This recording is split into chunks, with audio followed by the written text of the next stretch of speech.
Hey, I'm Steve Warner, the creator and the founder of Hour of Champions, and I am here today with Colin Egglesfield, author of Agile Artist.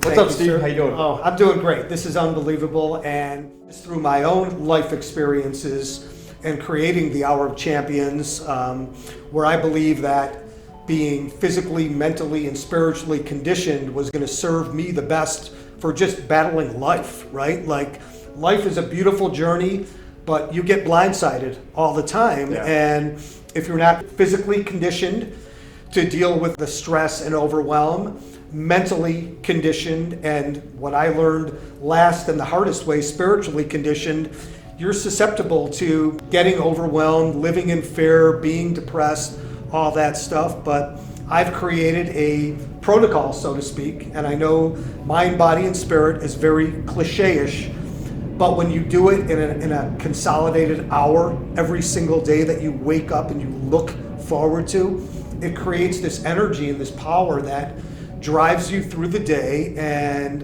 when things come your way, you're able to not just deal with them, but almost destroy the myths that get put in your path. Because it's our minds that, that, as you described so eloquently in your book, and that I know from life experience, that can take us over very quickly.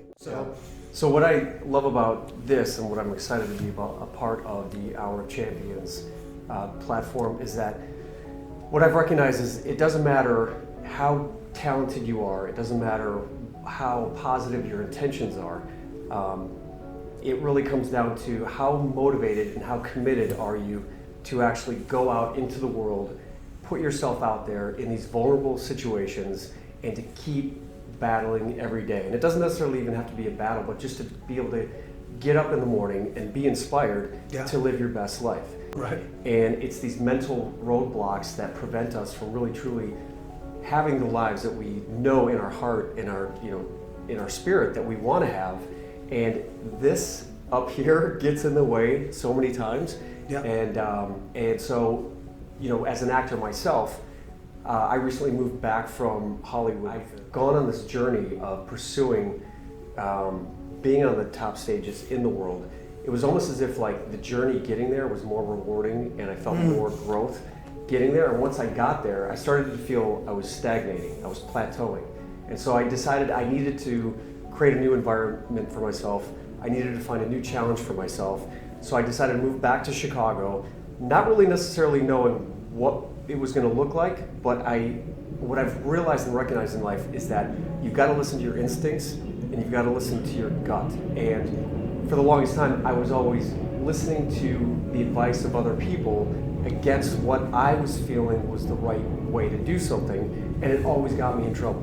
You wind up living their life instead of living your life. Right, and then you wonder why you're miserable. Yeah, no, that's happened to me also. Yeah, and so the more I've started to get active on social media, the more I've just started to put myself out there, the more fulfilling life has gotten for me. And that's what I talk about in my book, Agile Artist, is it's all about getting out of your house even. Just get out, go meet people, go join an organization, join a Facebook group, start exposing yourself to other ideas and thoughts. And this is why I'm here right now, and I'm excited to be a part of this, because it sounds like you've got a great community of people from all over the world, right? Yeah. And I always get inspired by people who are doing creative and inspiring things. So, well, I'll tell you the thing that I loved while listening to your book, I listened to it on Audible, was the transparency, and it reminded me so much about myself. Just a lot of people hide in their own story, and they're afraid to tell it. And when you tell your story, number one, it's like a gigantic cleansing. The good, the bad, and the ugly. It's all out on the table. And then you get to pick the pieces back up and put yourself together however you want. And I was listening to your story, and I got so much of that about myself, because I had this wonderful trading career, and then it ended in the year 2000 because technology took over my world. It was out of my control. Right? I know what's in my control, what's out of my control. I couldn't separate the fact that computers were going to take over the human element. So that was it. I chalked it up to a great experience, and I wound up getting involved in a family-owned business that I was a large investor in, and so were many of my friends. And upon arrival, it turned out to be a gigantic disaster. Much like listening to you, I had choices. I could either try to save this thing that I had no like integral involvement in to begin with, or I can let it go and then I lose a bunch of my money, my friends do. And my younger brother and I was 40. I come home, I said to my wife, what happened? Like, I just had this amazing career and now I get dropped, this bomb dropped in me, and we reorganized the business and we saved it. And the odds were 50-1 against us, that's for sure. And several years later, when we were humming along and we had this wonderful business, I walked into his office. I said, what's the matter? And he said, well, you know what's the matter. And I said, no. He said, the fun was in the war. The fun was in putting it back together, you know, and coming in every day with sleepless nights and wondering if we can make payroll and who fit where and can we make this work. And now we're humming along and making money. It's no fun anymore, you know. You know? It's funny how life works like that. And it really is, but you know, I need to be reminded of that once in a while. So thank you. Yeah. You know, and overcoming challenges has been, you know, part of my life. You know. So what would you say is the whole idea behind Hour of Champions? You know, it's this symbiotic approach to conditioning so that you can combat life's challenges and consistently be the best version of yourself.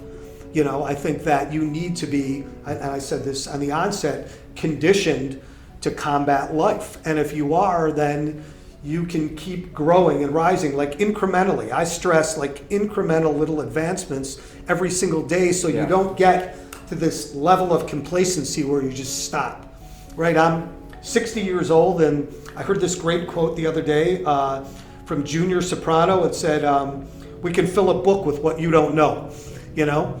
And there's so much I don't know about health, fitness, spirituality, the mental side, but I could, if I pursue it, I could keep getting better and always be a better version of myself. And if I could radiate that to the world, my Hour of Champions concept, and share that, and it just creates strength and community, and we could solve a massive problem by helping people get stronger, you know, along the way.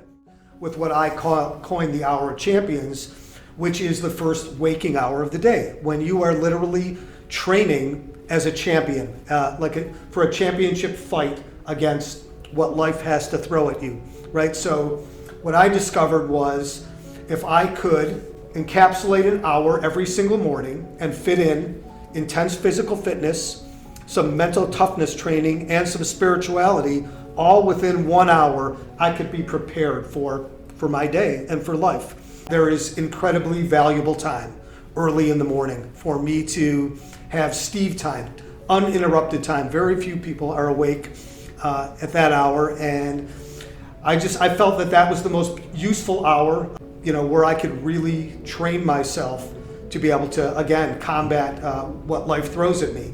So I wake up every morning, the first thing I do is I jump on YouTube, I find something, I literally do searches, I find something on mental toughness that I want to listen to, whether it's a special forces guy or somebody that's overcome some obstacle, maybe on YouTube, maybe on a podcast. I also search for something spiritual. I've connected with many different authors that I love to listen to, and I program it in my phone.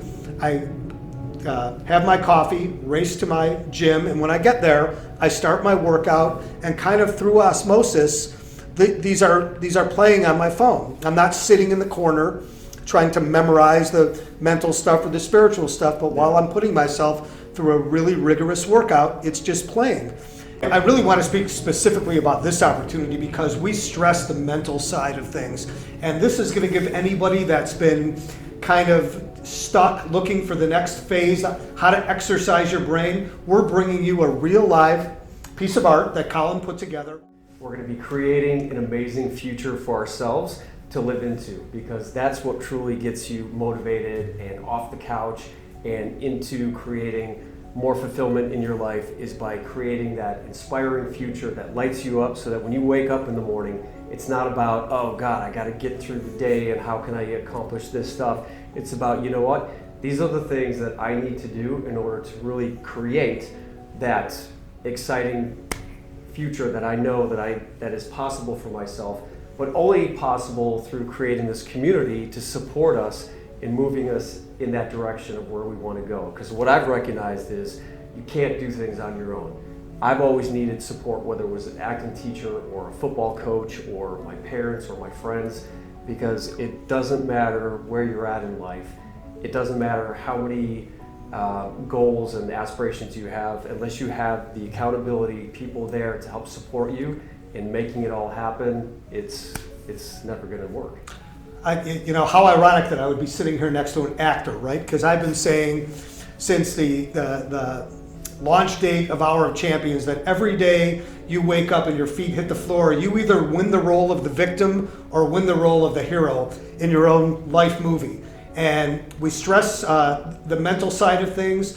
What this book club is going to provide, again, the accountability side to not only yourself, the fun opportunity to, at the end of every chapter, when you have questions, be able to reach out in live conversation and interactive conversation with others in the community. That's just going to create a lot of fun, a lot of joy, and a lot of great answers to questions that you'd ordinarily be stuck in. So I'm looking forward to working with you. And I am too, man. And I know the community is as well. Yep, so January 17th, click on the link in my bio to sign up today, and we'll see you then.